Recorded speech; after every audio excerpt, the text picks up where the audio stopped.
মসজিদে নববীতে আপনি যদি বিশ্বনবীর সালাম দিতে চান, আপনারা যেই গেট দিয়ে ঢুকতে হবে, গেটের নাম বাবুস সালাম। বাবুস সালাম দিয়ে যদি আপনি ঢুকেন, বিশ্বনবীর সালাম দিতে পারবেন। ওইটাই হলো মসজিদে নববীর প্রথম কাতার। লাইনে দাঁড়ালাম, ঢুকলাম। ভাগ্য ভালো, এমন একটা জায়গা পেয়েছি লেখা মাকান তাহাজ্জুদি রাসূলিল্লাহ, মানে এই জায়গায় রাসূল তাহাজ্জুদের নামাজ পড়তেন।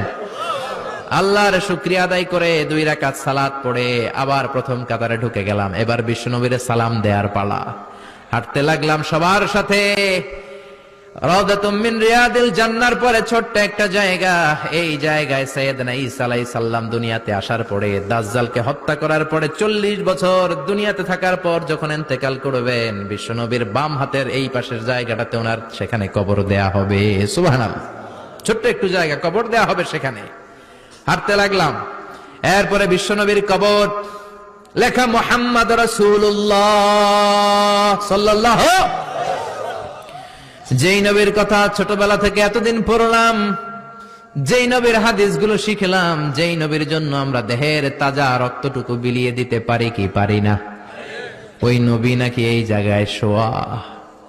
কোন উম্মত এই কথাটা চিন্তা করে ধৈর্য ধারণ করতে পারে? নিজেকে সামলে রাখতে পারে না, বুক ফেটে কান্না আসে, চিৎকার দিয়ে নবীরে ডাকতে মনে চায়, কিন্তু ডাকা যাবে না, কারণ লেখা লা তারফাউ আসওয়াতাকুম ফাওকা সাউতিন নবী। খবরদার, এটা নবীর দরবার। নবীর দরবারে উঁচু গলায় বড় গলায় কোনো চিল্লা ফাল্লা বা আওয়াজ করা যাবে? দাঁড় দাঁড় করে মানুষ চোখের পানি ছাড়ে, চিৎকার করে কাঁদতে পারে না। বিশ্বনবীরে চিৎকার করে ডাকতে মন চায়, ডাক দিতে পারে না।